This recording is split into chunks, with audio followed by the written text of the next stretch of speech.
ജ്യോതി മൽഹോത്ര കേരളത്തിൽ എത്തിയത് സംസ്ഥാന ടൂറിസം പ്രൊമോഷന്റെ ഭാഗമായാണെന്ന് വ്യക്തമായതോടെ യൂട്യൂബർമാരുടെ തിരഞ്ഞെടുപ്പ് മാനദണ്ഡങ്ങൾ ചോദ്യം ചെയ്യപ്പെടുകയാണ്. നിലവിൽ റീച്ചും ലൈക്കും മാത്രം പരിഗണിച്ചാണ് സോഷ്യൽ മീഡിയ ഇൻഫ്ലുവൻസേഴ്സിനെ നിശ്ചയിക്കുന്നത്. പാകിസ്ഥാന് വേണ്ടി ചാരവൃത്തി നടത്തിയ കേസിൽ ജ്യോതി അറസ്റ്റിലായതോടെ ഇവരുടെ കേരള സന്ദർശനവും വലിയ ചർച്ചയായി മാറുകയാണ്. നമ്മൾ എല്ലാം നല്ല ഉദ്ദേശത്തോടെയാണല്ലോ ചെയ്യുന്നത്. എത്രയോ കാലമായി കേരളത്തിൽ എങ്ങനെയാണോ ഇത്തരം കാര്യങ്ങൾ ചെയ്യുന്നത് അതുപോലെയാണ് ടൂറിസം വകുപ്പ് ഇപ്പോഴും ചെയ്യുന്നത്. എല്ലാ കാര്യങ്ങളും ചാരപ്രവൃത്തിക്ക് വേണ്ടിയിട്ട് ഓരോവിടെ വിളിച്ച് അതിൻ്റെ എല്ലാ സൗകര്യം ചെയ്തു കൊടുക്കുന്ന സർക്കാരോ മന്ത്രിമാരാണോ കേരളത്തിൽ? ഇത്തരം പ്രചരണം നടത്തുന്നവരോട് പറയാനുള്ളത് ഒരു തരത്തിലുള്ള ഭയവും ഇത്തരം പ്രചരണത്തിലില്ല. ജ്യോതി മൽഹോത്ര കേരളത്തിലെത്തിയത് സംസ്ഥാന ടൂറിസം പ്രൊമോഷന്റെ ഭാഗമായിട്ടായിരുന്നെന്ന് വ്യക്തമാക്കുന്ന രേഖ മാതൃഭൂമി ന്യൂസ് അടക്കം പുറത്തുവിട്ടതോടെ മന്ത്രി കഴിഞ്ഞ ദിവസം നടത്തിയ പ്രതികരണമാണിത്. മുഹമ്മദ് റിയാസിന്റെ വാക്കുകളെ അവിശ്വസിക്കേണ്ട കാര്യമില്ലെങ്കിലും ഭാവിയിൽ ഇത്തരം സോഷ്യൽ മീഡിയ ഇൻഫ്ലുവൻസേഴ്സിനെ തിരഞ്ഞെടുക്കുമ്പോൾ മാനദണ്ഡങ്ങൾ കർശനമാക്കേണ്ടതിലേക്കാണ് ജ്യോതി മൽഹോത്ര വിഷയം ചെന്നെത്തിയിരിക്കുന്നത്. യൂട്യൂബിലെ റീച്ച്, ഉള്ളടക്ക ഗുണനിലവാരം, അവതരണത്തിലെ ആകർഷണീയത തുടങ്ങി 8ഓളം കാര്യങ്ങൾ പരിഗണിച്ചാണ് നിലവിൽ സോഷ്യൽ മീഡിയ പ്രൊമോഷനായി ആളുകളെ തിരഞ്ഞെടുക്കുന്നതെന്ന് സർക്കാർ പറയുന്നു. ഒപ്പം ഇവർ കേരള ടൂറിസത്തിന്റെ മാർക്കറ്റിംഗ് ലക്ഷ്യങ്ങളുമായി യോജിക്കുന്നവരാകണമെന്നും ഇതിലുണ്ട്. എന്നാൽ കളങ്കിത വ്യക്തിത്വങ്ങളാണോ? ഇത്തരക്കാരുടെ പശ്ചാത്തലം എങ്ങനെ? സുരക്ഷാ ക്ലിയറൻസ് തുടങ്ങിയ കാര്യങ്ങൾ കൂടി ഭാവിയിൽ പരിഗണിക്കേണ്ടി വരും. ഇല്ലെന്നുണ്ടെങ്കിൽ പിന്നീട് ഇവർ എന്തെങ്കിലും കുറ്റകൃത്യങ്ങളിൽ ഏർപ്പെട്ടാൽ അത് സർക്കാരിന് ബാധ്യതയാകും. വിഷയത്തിൽ പ്രതിപക്ഷ രാഷ്ട്രീയ കക്ഷികളടക്കം സർക്കാരിനെതിരെ രംഗത്ത് വരികയും ചെയ്തിരുന്നു. പാകിസ്ഥാന് വേണ്ടി ചാരവൃത്തി നടത്തിയെന്ന ഗുരുതര സ്വഭാവമുള്ള കേസിലാണ് ജ്യോതി ഉൾപ്പെട്ടിരിക്കുന്നത്. അതിനാൽ കേവലം ജോലി എന്നതിനപ്പുറം മറ്റ് ലക്ഷ്യങ്ങൾ കൂടി വെച്ചാണോ ഇത്തരക്കാർ എത്തുന്നത്? നമ്മുടെ വിവരങ്ങൾ ചോർത്തുന്നുണ്ടോ എന്നതടക്കം ഗൗരവമായി കാണണം. ജ്യോതിയുടെ ട്രാവൽ വിത്ത് ജോ എന്ന ചാനലിൽ ഏതാണ്ട് 500-നടുത്ത് വീഡിയോ അപ്ലോഡ് ചെയ്തതിൽ പലതും പാകിസ്ഥാനിലെയാണ്. ഇവർക്ക് പാക് ഇന്റലിജൻസ് ഉദ്യോഗസ്ഥരുമായും അവിടുത്തെ ചാരസംഘടനയുമായും ബന്ധമുണ്ടെന്നതിനുള്ള തെളിവുകളും ഹരിയാന പോലീസ് അടക്കമുള്ള അന്വേഷണ ഏജൻസികൾ ശേഖരിച്ചിരുന്നു. കേസും അറസ്റ്റുമൊക്കെ ഉണ്ടാകുന്നതിന് മുൻപായിരുന്നു ജ്യോതി മൽഹോത്രയുടെ കേരള സന്ദർശനമെങ്കിലും അവർ നേരത്തെ മുതൽ കേന്ദ്ര അന്വേഷണ ഏജൻസികളുടെ അടക്കം നിരീക്ഷണ പട്ടികയിലുണ്ട്. സർക്കാർ അതിഥികളല്ല ഇത്തരം സോഷ്യൽ മീഡിയ ഇൻഫ്ലുവൻസേഴ്സ് എന്ന് രേഖകളിൽ പറയുമ്പോഴും അവരെ നമ്മൾ ചെലവടക്കം നൽകി ക്ഷണിച്ചാണ് കൊണ്ടുവരുന്നത്. അതിനാൽ തെരഞ്ഞെടുപ്പ് മാർഗനിർദ്ദേശങ്ങൾ കർശനമാക്കണം. ഒപ്പം മറ്റ് സംസ്ഥാനങ്ങളിലെ അവരുടെ യാത്രാ വിവരങ്ങൾ കൂടി അറിയേണ്ടതുണ്ട്. ക്യാമറമാൻ ജോയ് സിയാറിനൊപ്പം എസ് ഷാഗിൻ, മാതൃഭൂമി ന്യൂസ്, കൊച്ചി. എവിടെയാണ് വീഴ്ച സംഭവിച്ചത് എന്നത് ഗൗരവതരമായി സർക്കാർ തലത്തിൽ ഉൾപ്പെടെ ആലോചിക്കേണ്ട ഒരു വിഷയമായി മാറിയിട്ടുണ്ട്.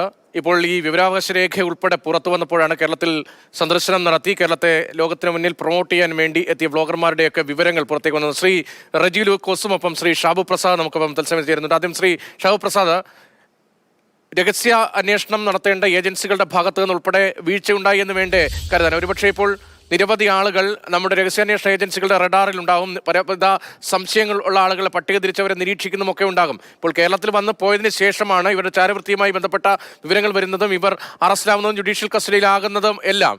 പക്ഷേ ഇങ്ങനെ ആളുകളെ, നമ്മുടെ നാടിനെ പ്രൊമോട്ട് ചെയ്യാനായി എത്തുന്ന ആളുകളുടെ പശ്ചാത്തലം, അതിനൊരു സെക്യൂരിറ്റി ക്ലിയറൻസ് ആവശ്യമായിരുന്നില്ലേ? അതുണ്ടാകാത്തത് വലിയൊരു വീഴ്ചയായി പോയി എന്ന് തോന്നുന്നുണ്ടോ?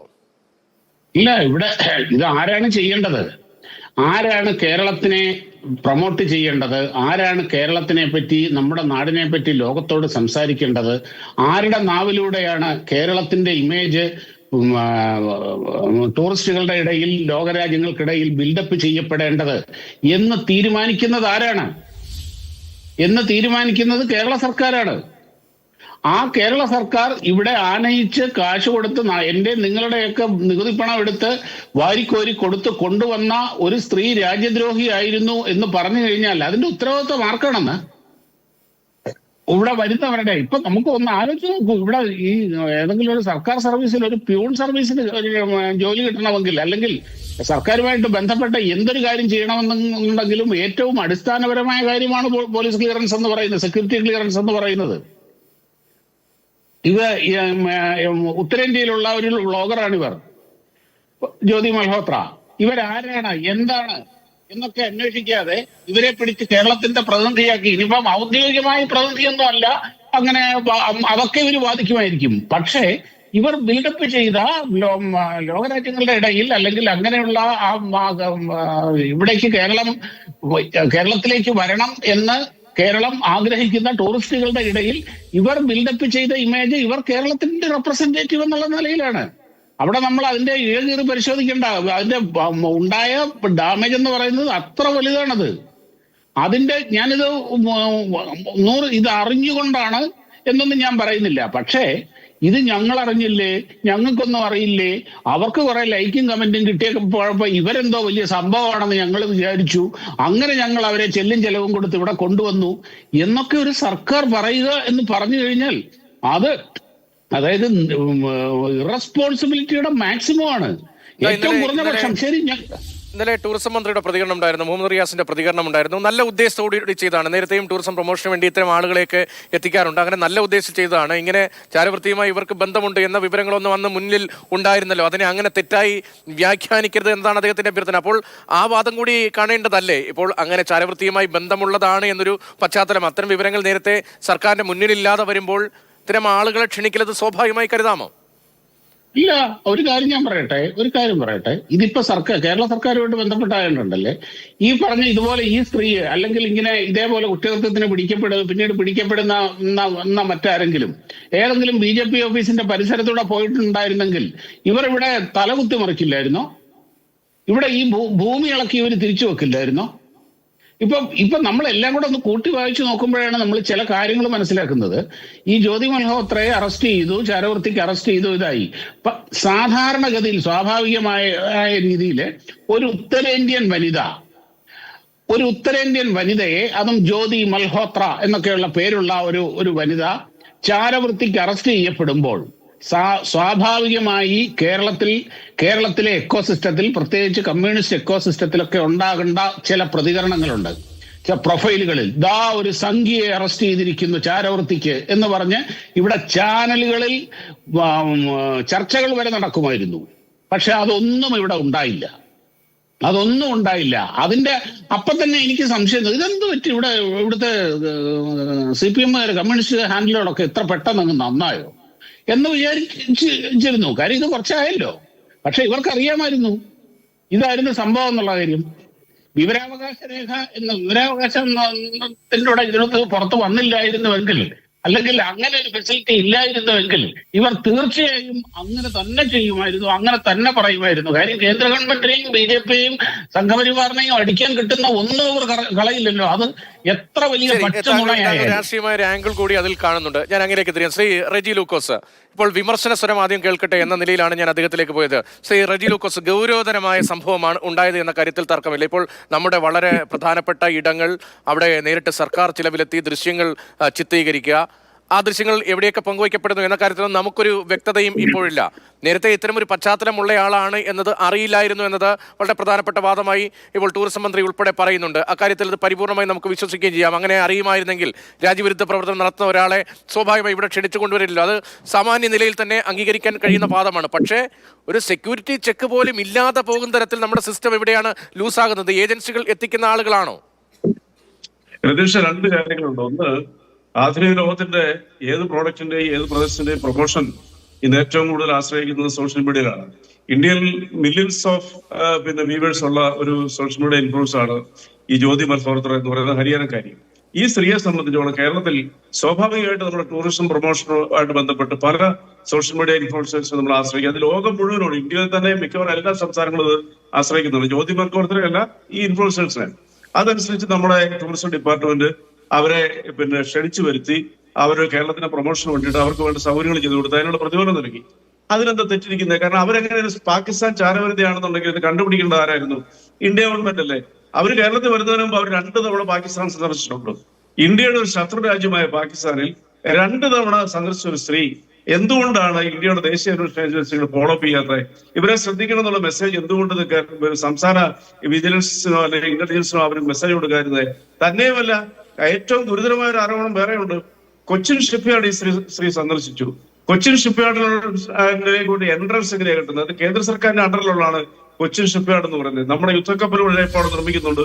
ദക്ഷിണേന്ത്യയിലെ ഏറ്റവും വലിയ നാവിക താവളത്തിന്റെ ഒരു ഹെഡ്ക്വാർട്ടേഴ്സ് ഒന്നുകൂടിയാണ് കൊച്ചിൻ ഷിപ്പ്യാർഡ്.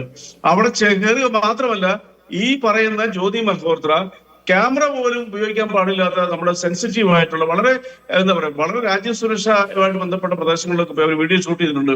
ആരുടെ പെർമിഷനാണ്? അവിടുത്തെ ഉത്തരവാദിത്വം കേരള സർക്കാരിനാണോ? അപ്പൊ ഈ ആരോപണം ഉന്നയിക്കുന്ന ഒരു സെൻസിബിൾ ആയിട്ട് വേണം ഉന്നയിക്കാറുണ്ട്. പ്രിയപ്പെട്ട ഷാഹു പ്രസാദ് ഇവിടെ BJP ഒക്കെ കണക്ട് ചെയ്തു. അങ്ങനെയുള്ള ഞാൻ കാര്യം ചോദിക്കട്ടെ, ഇന്ത്യയുടെ പ്രധാനമന്ത്രി ബഹുമാനപ്പെട്ട നരേന്ദ്രമോദി, ഇന്ത്യയുടെ ഇപ്പൊ നമ്മളെല്ലാവരും ഇന്ത്യയുടെ പ്രധാനമന്ത്രി അല്ലെങ്കിൽ അദ്ദേഹത്തിന് ഫോളോ അപ്പ് ചെയ്യുന്ന ഒരാളാണ്. ഇന്ത്യയിലെ ഏറ്റവും വലിയ സോഷ്യൽ മീഡിയ ഇൻഫ്ലുവൻസർ നമ്മുടെ ബഹുമാനപ്പെട്ട പ്രധാനമന്ത്രിയാണ്. ദശലക്ഷക്കണക്കിന് കോടിക്കണക്കിന് ആളുകൾ അദ്ദേഹത്തിനെ ഫോളോ ചെയ്യുന്നത്. അപ്പൊ അദ്ദേഹത്തിന് അതുപോലെ തന്നെയല്ലേ ഒരു സോഷ്യൽ മീഡിയ ഇൻഫ്ലുവൻസർ ഇതുവരെ ഒരു പരാതിയിലോ അല്ലെങ്കിൽ ഇതുപോലെ കുറ്റകൃത്യത്തിലോ ഏർപ്പെടുത്താത്ത ഇന്ത്യയുടെ വിവിധ സംസ്ഥാനങ്ങൾ, പ്രത്യേകിച്ച് താജ്മഹലിന്റെ നമ്മുടെ ഇന്ത്യ ഗേറ്റിന്റെ ഒക്കെ അവർ ഷൂട്ട് ചെയ്തിട്ടുണ്ട്.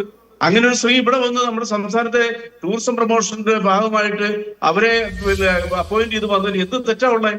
അതാണ് നമ്മൾ മനസ്സിലാക്കേണ്ടത്. അവർ കണ്ടുപിടിച്ചതിന് ഒരു സെക്യൂരിറ്റി ക്ലിയറൻസിന്റെ പ്രശ്നം നിലനിൽക്കുന്നുണ്ടല്ലോ. ഇപ്പോൾ ഇങ്ങനെ ഒരു പശ്ചാത്തലം അവർക്കുണ്ട് എന്നത് അറിയില്ല. ഒന്നാമത്തെ കാര്യം, ഇപ്പോൾ അങ്ങ് പറയുന്ന അനുസരിച്ചാണെങ്കിൽ കേന്ദ്ര ഇന്റലിജൻസ് ഏജൻസികളുമായി ബന്ധപ്പെട്ട അത്തരം വിവരങ്ങൾ സംസ്ഥാനത്തിന് കൈമാറ്റം ചെയ്യപ്പെട്ടില്ല, അത്തരം ഒരു മുന്നറിയിപ്പ് ഉണ്ടായിരുന്നില്ല എന്നാണ് താങ്കളുടെ വാക്കുകളിൽ നിന്ന് മനസ്സിലാക്കുന്നത്. പക്ഷേ ഒരു സെക്യൂരിറ്റി ക്ലിയറൻസ് വേണ്ട. ഇപ്പോൾ നമ്മുടെ ടൂറിസം പ്രൊമോഷന് വേണ്ടി വരുന്ന ആളുകൾ, വ്ളോഗർമാർ ഉൾപ്പെടെ, അവരെ നമ്മൾ കൊണ്ടുവരുമ്പോൾ അവരുടെ പശ്ചാത്തലം എന്താണ്, ഇവരെ കൊണ്ടുവരുന്നതിൽ നാളെ എന്തെങ്കിലും ബുദ്ധിമുട്ടുണ്ടാകുമോ തുടങ്ങിയ ഒരു സെക്യൂരിറ്റി ക്ലിയറൻസിന്റെ ഒക്കെ ആവശ്യമില്ലേ? ആ ആവശ്യകത കൂടിയല്ലേ ഇപ്പോഴത്തെ ഈ സംഭവം വിരൽ ചൂണ്ടുന്നത്? ചോദ്യം, ആ സംശയ ദൂരീകരണം അടിയന്തരമായി. ഞാൻ ചോദിക്കട്ടെ, കേരളം എന്ന് പറഞ്ഞ സ്ഥലത്ത് പ്രവർത്തിക്കാനായിട്ട്, കേരളം എന്ന സ്ഥലത്ത് വന്നിട്ട് വീഡിയോകൾ ഷൂട്ട് ചെയ്യാനായിട്ട് മലയാളിക്ക് മാത്രമേ അധികാരമുള്ളൂ. ഇന്ത്യയുടെ ഏതൊരു പൗരനും ലോകത്തിലുള്ള പൗരന്മാർക്കുള്ള അവകാശമില്ലേ? അപ്പൊ അവരെ കുറിച്ചൊക്കെ ഒരു സെക്യൂരിറ്റി ചെക്കിങ് നടത്തുന്നതിന് അതിനു മുമ്പ് അവരുടെ ഭാഗത്തു നിന്നുള്ള എന്തെങ്കിലും ഒരു പരാതി ഇതിപ്പോൾ സർക്കാർ പ്രതിഫലം നൽകിക്കൊണ്ടുവന്നതല്ലേ? അങ്ങനെയാകുമ്പോൾ നമുക്ക് കുറെ കൂടി ഉത്തരവാദിത്തം വരികയല്ലേ? ഇത് ആരാണ്? സർക്കാർ തന്നെ തിരഞ്ഞെടുത്താണ്. അതിന്റെ മാനദണ്ഡം എന്താണ്? അതോ ടൂറിസം മേഖലയിൽ പ്രവർത്തിക്കുന്ന ഏജൻസികളാണോ? ഇപ്പോൾ സർക്കാർ നൽകുന്ന പണം പരിപൂർണമായി ഈ വ്ളോഗർമാർക്ക് ലഭിക്കുന്നുണ്ടോ? അങ്ങനെ നിരവധി സംശയങ്ങളുണ്ട്. അല്ല, ബ്ലോഗർമാർക്ക് നൽകുന്ന പ്രതിഫലം ലഭിക്കുന്നുണ്ടോ ഇല്ലയോ എന്നുള്ള ഇതുമായിട്ട് എന്താ ബന്ധമിരിക്കുന്നത്? ഞാൻ ചോദിച്ചത്, ഇങ്ങനെ നിരവധി സംശയങ്ങൾ ഈ മേഖലയുമായി ബന്ധപ്പെട്ടുണ്ട്. അതിനിടയിലാണ് ചാരവൃത്തിക്ക് അറസ്റ്റ് ചെയ്യപ്പെട്ട വനിത കേരളത്തിലെ പ്രധാനപ്പെട്ട സ്ഥലം, താങ്കൾ തന്നെ സൂചിപ്പിച്ച പോലെ ഷിപ്പ്യാർഡ് ഉൾപ്പെടെയുള്ള പ്രധാനപ്പെട്ട സ്ഥലങ്ങളിലേക്ക് എത്തി. അത് സർക്കാരിന്റെ അതിഥി സ്വഭാവത്തിൽ എത്തുമ്പോഴാണല്ലോ അതിന് കുറെ കൂടി ഗൗരവം വരുന്നത്. എങ്ങനെയാണ് ഈ തിരഞ്ഞെടുപ്പ് രീതികൾ, അല്ലെങ്കിൽ ആ തിരഞ്ഞെടുപ്പ് രീതികൾക്ക് അതിൽ മാനദണ്ഡങ്ങൾ വേണ്ടേ? അല്ല, തീർച്ചയായിട്ടും ഇതിനകത്ത് മാനദണ്ഡങ്ങൾ വേണം. ഇപ്പൊ വിദേശത്ത് നമ്മുടെ നാട്ടിൽ വന്ന് ഈ പറയുന്ന നമ്മുടെ വളരെ ഇമ്പോർട്ടന്റ് ആയിട്ടുള്ള ഏരിയകളിൽ വന്ന് ഷൂട്ട് ചെയ്ത് അവര് സോഷ്യൽ മീഡിയയിൽ ഞാൻ തന്നെ പറഞ്ഞ് കാണാറുണ്ട്. പ്രത്യേകിച്ച് ഈ പോർച്ചുഗൽ എന്നുള്ള രാജ്യത്ത് നിന്നുള്ള ഈ വ്ളോഗേഴ്സ് നിരവധി കേരളത്തിലാണ്, ഇന്ത്യ മുഴുവൻ വരുന്നുണ്ട്. ഇന്ത്യയിൽ കേരളം മാത്രമല്ല അവരുടെ സർവൈലൻസ് ഉള്ളത്. അവർ സ്വാഭാവികമായിട്ട് അത്ര പ്രദേശങ്ങളിൽ പോയി ചെയ്യും. നമ്മുടെ കേരളത്തിൽ നിന്നൊരു വ്ളോഗർ, ഞാൻ തന്നെ അതിശയപ്പെട്ടു പോയി, അഫ്ഗാനിസ്ഥാനിൽ പോയി താലിബാനെ പൊഴുത്തിക്കൊണ്ട് താലിബാൻ എന്താ വളരെ നല്ലതാണെന്ന് അവരുടെ തോക്കുകളൊക്കെ കാണിച്ചുകൊണ്ടൊരു വ്ളോഗർ കേരളത്തിലെ സോഷ്യൽ മീഡിയയിൽ വന്നു. അതിനെക്കുറിച്ച് എന്തെങ്കിലും അന്വേഷണം നടത്തിയിട്ടുണ്ട്? ആ ചെറുപ്പക്കാരനെ ഞാനങ്ങനെ കുറ്റപ്പെടുത്തുന്നില്ല. കാരണം ലോകത്തിൽ എവിടെയും പോയി ചിത്രങ്ങൾ എടുത്ത് അല്ലെങ്കിൽ വിഷ്വൽസ് എടുത്ത് ലോകത്തെ കാണിക്കാനുള്ള നമ്മുടെ യുവാക്കളുടെ അത്തരം ശ്രമങ്ങളെ ഞാൻ കുറ്റപ്പെടുത്തുന്നില്ല. പക്ഷെ അങ്ങനെ സംഭവിച്ചിട്ടുണ്ട്. തിരിച്ചു വന്നിട്ട് നമ്മുടെ അന്വേഷണ ഏജൻസികൾ ഏതെങ്കിലും രീതിയിൽ എന്തിനാണ് താങ്കൾ അവിടെ പോയത്, താങ്കൾ എന്തിനാണ് താലിബാനെ പൂർത്തിക്കൊണ്ട് ഇതുപോലെയുള്ള വിഷ്വൽസ് ഇട്ടതെന്നൊക്കെ ആരും ചോദിച്ചിട്ടുണ്ടോ? ആരും ചോദിച്ചിട്ടില്ല. കാരണം എന്തുകൊണ്ടാ? ആ ചെറുപ്പക്കാരൻ അവിടെ പോയെന്നുള്ളത് ഞാൻ അയാളെ അപ്രീഷിയേറ്റ് ചെയ്യും. കാരണം അഫ്ഗാനിസ്ഥാൻ പോലെ ഒരു രാജ്യത്ത്, പ്രവേശനം കിട്ടാത്തൊരു രാജ്യത്ത് ഈ ചെറുപ്പക്കാരൻ പോയി അത് കാണിച്ചു. പക്ഷെ എനിക്ക് അയാളോട് ഒരു എതിർപ്പുണ്ട്. താലിബാനെ പൂഴ്ത്തിക്കൊണ്ട് അയാൾ ഒരു എപ്പിസോഡിൽ പറഞ്ഞവരോട്, അത് ഞാൻ വിവാദമായപ്പോഴാണ് ഞാനത് കണ്ടത്, എനിക്ക് ശക്തമായ എതിർപ്പുണ്ട്, ഒരിക്കലും അംഗീകരിക്കാൻ പറ്റത്തില്ല. അപ്പൊ അങ്ങനെയുള്ളവർ നമ്മുടെ നാട്ടിലുണ്ട്. അതേ ചെറുപ്പക്കാരൻ തന്നെ വേറൊരു സംസ്ഥാനത്ത് പോയി അവരുടെ ആ സംസ്ഥാനത്തെ പ്രൊമോട്ട് ചെയ്താൽ ഇയാൾക്ക് ഇങ്ങനെ ഒരു ബാക്ക്ഗ്രൗണ്ട് ഉണ്ടോ ഇല്ലയോ എന്ന് പറഞ്ഞുകൊണ്ട് വിമർശിക്കുന്നതിൽ എന്താ അർത്ഥമായിരിക്കുന്നത്? ഇതെല്ലാം അന്വേഷിക്കേണ്ടത് നമ്മുടെ കേന്ദ്ര ഇന്റലിജൻസ് അല്ലേ, അല്ല ദേശീയ അന്വേഷണ ഏജൻസി അല്ലേ? ആ ദേശീയ അന്വേഷണ ഏജൻസിയുടെ ശ്രദ്ധയിൽപ്പെടാതെ കൊണ്ട് അവർ ഇതുവരെ അവരെ കുറിച്ച് ഒരു കുറ്റം ചെയ്യാതെ കൊണ്ട് ഇന്ത്യയിൽ എവിടെ സഞ്ചരിക്കാനുള്ള സ്വാതന്ത്ര്യമുണ്ട് സ്ത്രീ?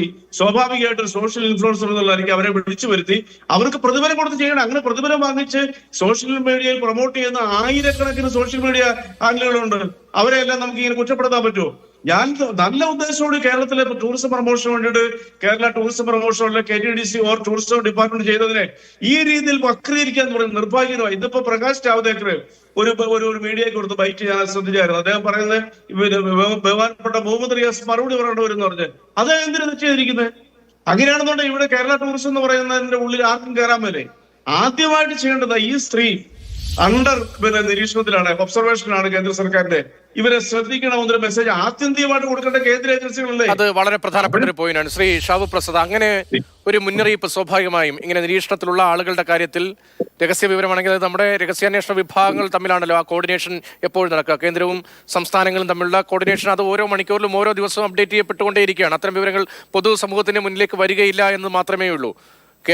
ഏതെങ്കിലും തരത്തിലുള്ള ഒരു രാഷ്ട്രീയ വിമർശനം ഉന്നയിക്കേണ്ട ഒരു വിഷയമായി ഇതിനെ അങ്ങ് പരിമിതപ്പെടുന്നുണ്ടോ? നേരത്തെ അങ്ങ് ചില പോയിന്റുകൾ ചൂണ്ടിക്കാണിച്ചതിന് മറുപടിയായിട്ടാണ് ശ്രീ റെജി ലൂക്കോസ് തന്ത്രപ്രധാനമായ സ്ഥലങ്ങളിൽ ഉൾപ്പെടെ ഇവർ സഞ്ചരിച്ചിട്ടുണ്ട്, അവിടുത്തെ ദൃശ്യങ്ങൾ പകർത്തിയിട്ടുണ്ട്, എങ്ങനെയാണ് അനുമതി കിട്ടുക തുടങ്ങിയ മറുവാദങ്ങളൊക്കെ മുന്നോട്ട് വയ്ക്കുന്നത്. ഇനി ടൂറിസം മേഖലയുടെ പ്രൊമോഷൻ നമുക്ക് വളരെ പ്രധാനപ്പെട്ടതാണ്. ലോകത്തിന് മുമ്പിൽ കേരളത്തെ പ്ലേസ് ചെയ്യുക എന്നത് വളരെ പ്രധാനപ്പെട്ട ഒന്നാണ്. ദൈവത്തിന്റെ സ്വന്തം നാട്, നമ്മൾ ആ യജ്ഞം കുറേ കാലമായി തുടരുകയാണ്. അതിന്റെ തുടർച്ചയാണ് ഇപ്പോഴും സംഭവിക്കുന്നത്. അപ്പോഴും ചില തിരുത്തലുകൾ ആവശ്യമായി വരുന്നുണ്ട്. ആളുകൾ തിരഞ്ഞെടുക്കുന്നതിൽ മാനദണ്ഡങ്ങൾ പരിഷ്കരിക്കപ്പെടണം എന്നതിനപ്പുറത്തേക്ക് രാഷ്ട്രീയമായൊരു ഗ്രാവിറ്റി ഉണ്ടോ ഈ വിഷയത്തിന്? തീർച്ചയായിട്ടും രാഷ്ട്രീയമായ ഗ്രാവിറ്റി ഉണ്ട്. കേരളം എന്ന് പറഞ്ഞാൽ എന്ത് കാര്യത്തിലും രാഷ്ട്രീയ കാഴ്ചപ്പാടും രാഷ്ട്രീയ പരിഗണനകളും രാഷ്ട്രീയ ചിന്തകളും ഉള്ള സ്ഥലം തന്നെയാണ്. അതിൻ്റെ അകത്ത് എല്ലാ കാര്യത്തിലും ഇവിടം വരെ, അതായത് നമ്മൾ അടിപൊളി രാഷ്ട്രീയത്തിൽ മുങ്ങി കുളിച്ചിരിക്കുന്നത്, നമ്മളത് ഇല്ലയെന്ന് പറഞ്ഞിട്ട് കാര്യമൊന്നുമില്ല. എല്ലാ കാര്യത്തിലും രാഷ്ട്രീയം കാണും.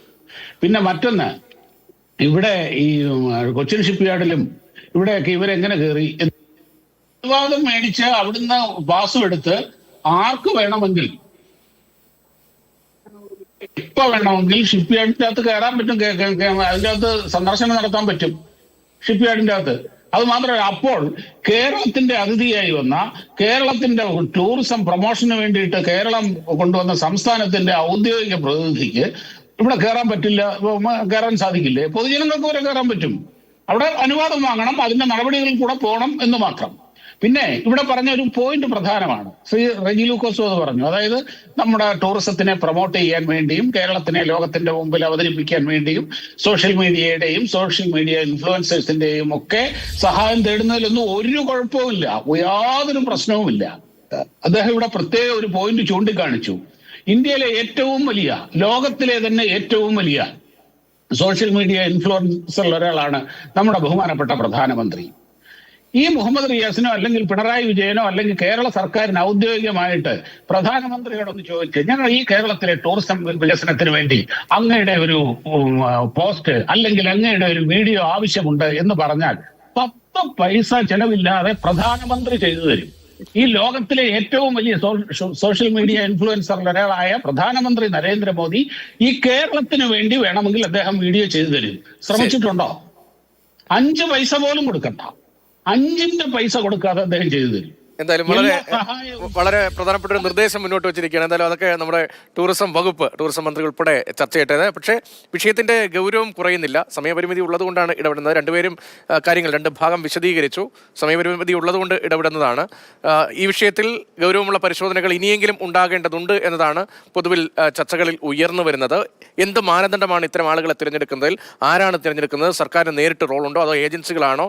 അങ്ങനെ തുടങ്ങി നിരവധി ചോദ്യങ്ങളുണ്ട്. സെക്യൂരിറ്റി ക്ലിയറൻസ് വളരെ പ്രധാനമാണ് എന്നതുകൂടി ഈ സംഭവം നമ്മളെ ഓർമ്മിപ്പിക്കണം. നന്ദി ശ്രീ റെജി ലൂക്കോസ്, ഒപ്പം ശ്രീ ഷാബു പ്രസാദ് ഈ ചർച്ചയിൽ പങ്കെടുത്തതിന്.